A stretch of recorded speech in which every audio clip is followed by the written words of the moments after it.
Talk, where we discuss topics you guys send in using the hashtag Table Talk, and you submit on Reddit on our subreddit r/SourceFed. I'm Meg Turney. I'm Philip DeFranco. I'm Steve Zaragoza.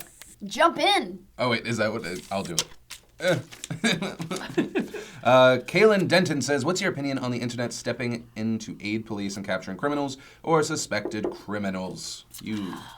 What do you Look, I think that, like, although Reddit maybe thought it was the wrong dude, they maybe called it was like that missing brown student, and it wasn't. I don't know, I feel like it comes from a good place, and I think it's interesting. I think that they can maybe bring to light things that, you know, maybe the FBI didn't think of, or maybe tips that help the FBI along the way. I don't think that they're the internet sleuths, the end all be all. I do love Reddit, and I don't think that they necessarily were like, Rah! Like, I don't think they're as bad as people made them out to be. My thing was, like, I went to bed that night, so we're talking about specifically the Boston bombing. We can talk about that now. Stuff. Yeah. Like, so when I went to bed that night, like, I was thinking, man, the internet is, like, rocking. Like, we're getting all this up-to-date information way before the fucking news stations have it out. And maybe we're hearing all of this shit, and, like, everyone's just, I mean, it's updated second by second. People listening to the police scanners, updating shit for us. And I'm thinking, I don't need fucking TV, or I don't need, like, I just need to read this shit. And so I went to bed really proud of the internet. Then I woke up and read that the Boston police were like, shut the fuck up and stop tweeting where we are. Well, and but shit. okay, like, but also they're on public airways. Yeah, like, they have private and encrypted, you know, like, they couldn't go to Channel 2 if they don't want people to fucking know what they're doing. You know what I mean? Like, well, so, I hear the reason why they do that is not just because they're, like, using public airways and so it's, like, a right or whatever. I hear it's because it's so any police officers in the area can tune in instantly without, like, having to have encrypted info. Well, I think it's hypocritical to bash TV and not the internet for going after the two guys, right? Yeah. Because everyone on the internet had seen those people's pictures, and then everyone destroyed the New York Post for being like, the FBI has these pictures. Well, everyone had those fucking pictures. Clearly. But, no, I mean, it's good and bad, like everything on the internet. Could you potentially ruin an innocent person's life? Yes. Absolutely. And that's the scary part of it. But I think everyone's heart was in the right place. Yeah. I don't know. I just feel like this particular instance, yes, like they completely fingered the wrong dude. But think about how many times it's like they post a video on Reddit and then it's like, this is my friend getting mugged and this is the surveillance footage. And then like suddenly jumps on it and they're like, well, here's the tag number I was able to pull. Like, it's fucking awesome. Well, like, I think they were able to do shit that's really awesome. Maybe like just a hyper, like oversaturated case. I think so too. I think it was like way too many people trying to be vigilantes. Well, I think that's where you can get a bad rap. People just go pointing at everything. Yeah. Right. This guy's on a roof at a place that it totally makes sense that people would be watching the Boston Marathon, but maybe he did it. Yeah, that little silhouette of the guy. My favorite was in the images from 4chan where they like circled like this guy's not looking at the race, you know, all those. Was my favorite was they circled the girl's ass and then wrote "da bomb" right next to it. It's like literally we're talking about people dying and 4chan's like, look at this girl's ass. You know what was really sad this morning? I didn't see the picture until today. It was, you know that little kid that died?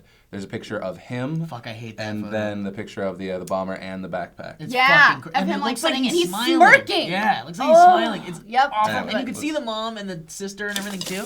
The other thing really quick was, or go ahead, was the names. Like, I went to bed that night also with the names, and they thought it was the missing brown student. The brown student. And then the other guy.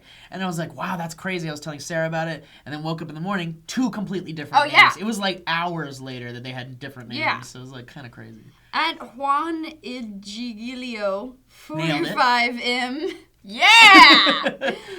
Whatever. Look at that on the screen. It's a crazy name. It's a crazy name. Says, is It's the notion... Giglio. It's Giglio, you stupid American. There it is. You had an Italian hand going.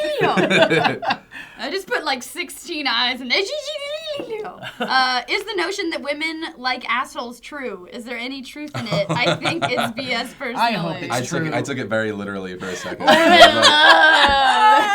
You always go there. You go Phil's like, where are these women? Right, I'm a dirty person and it's early. Okay, I just assume. Okay, so it's like what we were talking about when we were talking about the period stuff. You instantly went to sex, like when we were talking about periods. That was hilarious. So Meg, you're the woman I'm the woman. What's your opinion? I think women are attracted to confidence, and people think that is cockiness. They're not the same thing.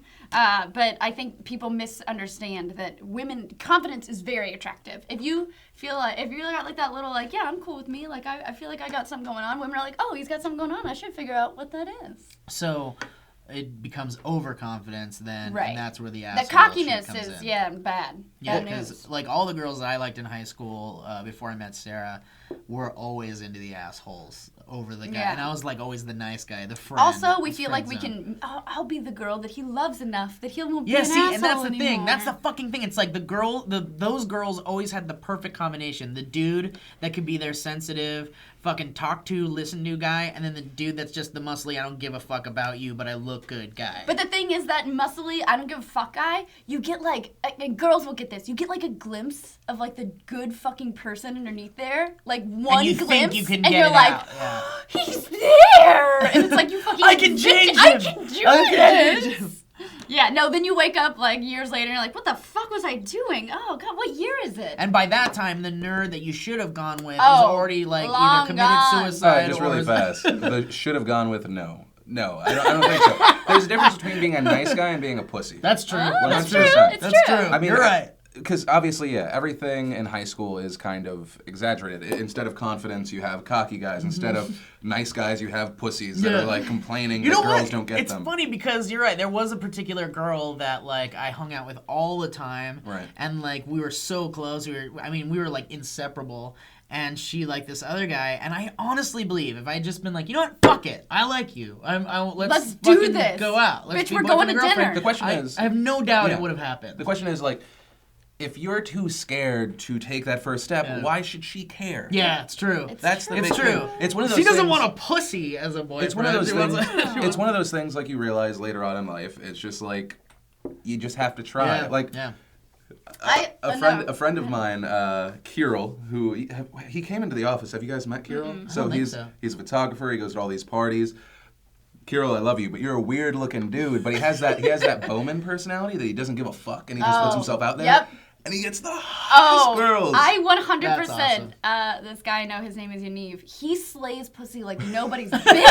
He's a fucking because he warrior. has that fucking game. Like he's not like. He's just like a regular looking dude, and he just has like the hottest girls, and it's because he goes on there and is like, hey, and he's just ready to put himself out there. I will love say it. this though, as a result of me being a pussy in high school and being too sensitive and not being the guy that just said, fuck it, let's do this, it turned me into, the older I got, it turned me into an I don't give a fuck type personality, and that's why I can jump like anywhere and be like, fuck this, look at this stupid shit I'm doing right You're now. also married. That's true, but if I wasn't, I think I would probably have the confidence for all of that shit, and it wouldn't matter. So who's next? Stevie is. Stevie. I just feel like Prince Charming didn't come up to Cinderella and say like, excuse me, miss, if you would like, maybe please put on this shoe. I don't fucking know. No, he jammed that shoe on her foot, and he said, we're getting married. Okay. That is terrifying. I was thinking something in between. Go for it. Bitch, take this shoe. Take this shoe. Take this shoe, bitch. Adam Friedman says, if you could choose one director to write and direct the rest of your life, who would you pick? That's a Steve question. Oh, yeah. Oh, man. To Come on, write and Steve. direct the rest of my life. Yeah, wouldn't it be fucking what's his face? I'd want it to be really cool. I want From it the to. Shire. I want it to be Jackson. Actually, I'm gonna surprise you right now. I would want it to be stylized and cool and symmetrical. I would pick Wes Anderson to direct and write the rest of my life. Everything's just really clever. I love like it. that's the thing. I love Wes Anderson movies so much. Everyone's just very clever and it's all very wholesome and fun and yeah. You? Oh man.